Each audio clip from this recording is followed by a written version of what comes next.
What's going on, everybody? It's Aurora YGO coming at you with a brand new video. So August is an amazing month for Yu-Gi-Oh! With Nationals finally coming to a close in just a couple of days, and the regional season starting back up, and of course with the Power of the Elements core set, ushering us into a completely new season of dueling. Of course, not only are we just entering a new season, we're also given an entirely new format to play with, and hopefully a new ban list, but you didn't hear that from me, with so many different decks to choose from. I know this can be very intimidating and confusing for some of you, and so I've taken it upon myself to do what literally every other Yu-Gi-Tuber does around this time of year, and I'm going to be showcasing my top 5 competitive Yu-Gi-Oh! Decks for the August 2022 format. Before we start off this video, let me just please iterate that this is based off a variety of factors, some of which are going to be tournament statistics, and others are going to be personal and outsourced opinions. With that being said, please do not attack me, anyone in my comments, or any other creator or anyone in their comments over the things you see in this video or in other videos,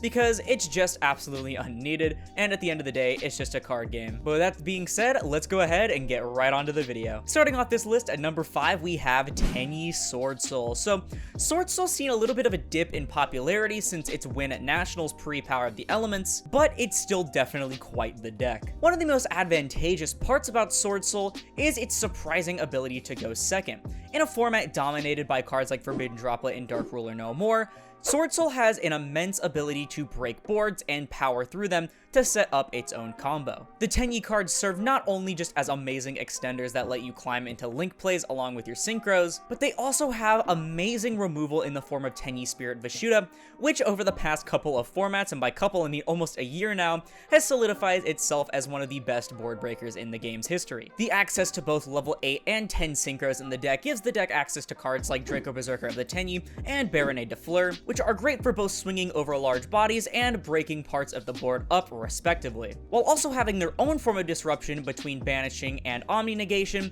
for the following turn in case you aren't somehow able to kill. Their going first potential is also nothing to scoff at, with the ability to set up boards such as Chi Xiao, a level 10 synchro such as Baronet de Fleur or Chi Xing Longwan, and or Sword Soul Blackout in another level 8 synchro like Draco Berserker, which doesn't seem too crazy until you realize that a majority of those combos are based on 1.5 to 2 cards, while also having amazing draw power to get into more combo extenders or hand traps off of cards like Sword Soul of Moyi and Chi Xing Longwan. Sword Soul has remained prominent since its release way back in Burst of Destiny in October of 2021, and despite its fall in popularity, definitely has not fallen in strength and won't be going anywhere anytime soon. Coming in at number 4, we have Flunder. So Flunder has been doing an absolute number on the format right now, with it being the only deck that isn't Sprite to win the first set of regionals, and seeing consistent tops among the others. There's actually a variety of factors as to why Flunder is doing so great right now. Firstly is the large amount of combo decks,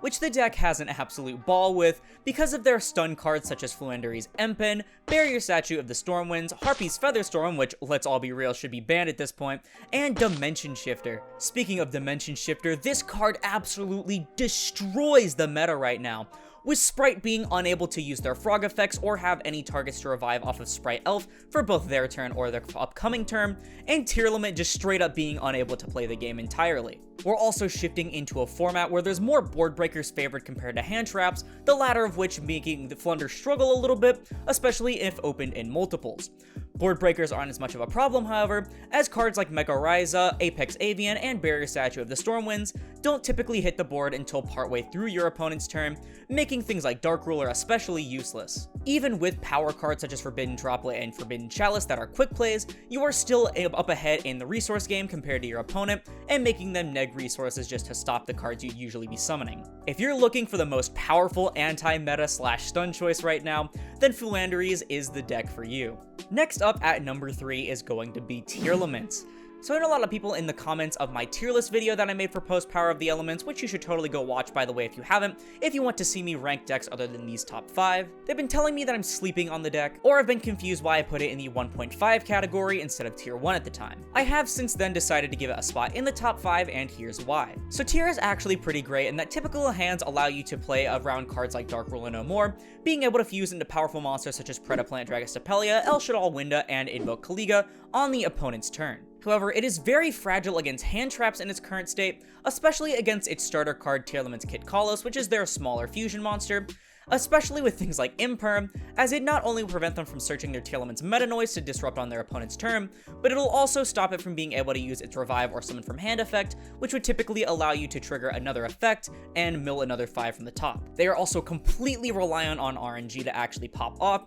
with some even decent looking hands end up being total bricks due to the bad mills. To top it off, DD Crow is literally everywhere this format for any deck playing hand traps at round 3 ofs, which completely murders the deck more than ever, stopping all of its fusion plays by removing from play the material from grave. However, the deck is still very strong. Cards like Tearlaman's Havness allow you to actually make cards like El Shaddoll Winda and Invoked Kaliga on turn 0 on your opponent's turn when they're going first. This means that you can completely halt your opponent's plays if you mill a Shaddoll or something like King of the Swamp for your invoke target, which is also a welcome addition to the deck, in that it not only allows you to get extra materials engraved for your mills, but also allowing you to get polymerization, which of course has come back in a storm in fusion decks due to cards like Guardian Chimera, which gives the deck much more removal and draw power than it necessarily had before, which makes it a bit easier to pop off with your plays and disrupt your opponent. To top it off, this deck is seeing a lot of representation,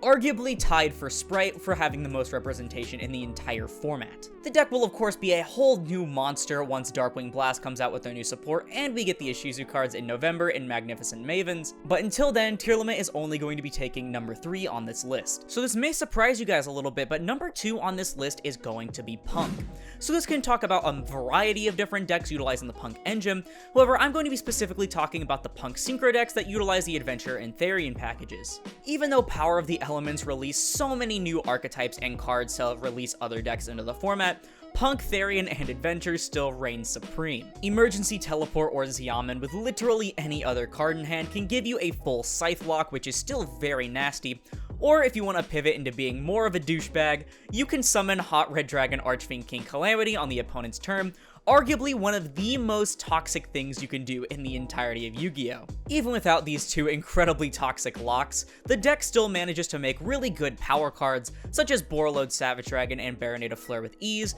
with the Adventure token engine to facilitate more Omni Negates and more field presence, and the Therians to give it more protection and firepower. Power of the Elements did actually introduce a lot of really cool cards for the strategy to make it even stronger, such as the P.U.N.K Field Spell Jam Session, which is a free pot of greed just for playing the archetype, and Therian Irregular, a bit of a slept-on card that allows the builds that use the Endless Engine Argyro system to have a free field nuke. In a format where going second is crucial. I think as long as the P.U.N.K engine lives and thrives for 1 card level 8 synchro access, or at least as long as Chaos Ruler continues to be the blessed card that it is, this deck isn't going to be going anywhere for a long time.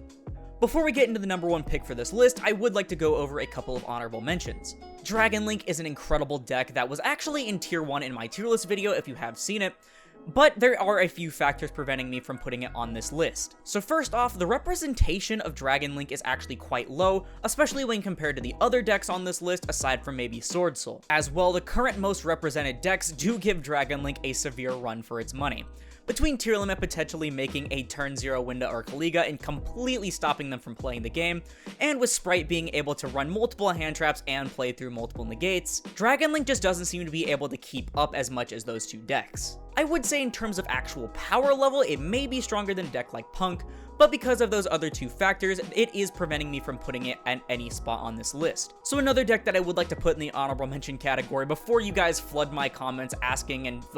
theming for knowing where it is, we have Branded Despia, and there's a few things also preventing me from putting Branded Despia here, and one of them is that we have entered a much faster, more combo-heavy format, with a lot of board breakers actually in the format compared to hand traps. Because of this, Mirror Jade branded in Red Pass isn't going to cut it anymore. If you want to be able to stop the top decks right now, you have to either be able to set up a bunch of different disruptions and or negates or powerful floodgates, or have a bunch of hand traps and 1-card combos on your own, or a bunch of board breakers that you can use when going second. Speaking of going second, Branded Despia just doesn't really have that going second potential, with Guardian Chimera being basically its only way to actually have spot removal. The representation is also completely fumbling downhill for this deck, and if you were to ask me, I would take that branded package and push it into your tier limit deck if you have the money for it, because tier limit has seemed to take in the spot as the Resonant Fusion deck for this format. One more thing before we do get into the number one spot of this video, please, if you have enjoyed the video so far, be sure to leave a like so that other people can see the video, as it does put it in the recommendations a lot heavier. And if you really like this video and you want to see more like it and more awesome Yu-Gi-Oh content in general, then you should totally go ahead and subscribe. We are trying to break the 2,000 barrier by the end of 2022, which can only be done with your support. Not to mention, it helps the channel more than anything else, and it's completely free. It costs you absolutely nothing. But with that out of the way, let's go ahead and get right into the last slot. And finally, my number one choice for the best deck of the competitive August 2022 Yu-Gi-Oh format is, you probably guessed it, Sprite. So Sprite just released in Power of the Elements a couple of weeks ago and is already taking the meta by storm. If my memory serves correctly, it took a whopping 4 out of 5 first place slots for the opening regionals of the first week of the season, weeding out the competition in the early game by a landslide, though of course not taking up a massive chunk of the top slots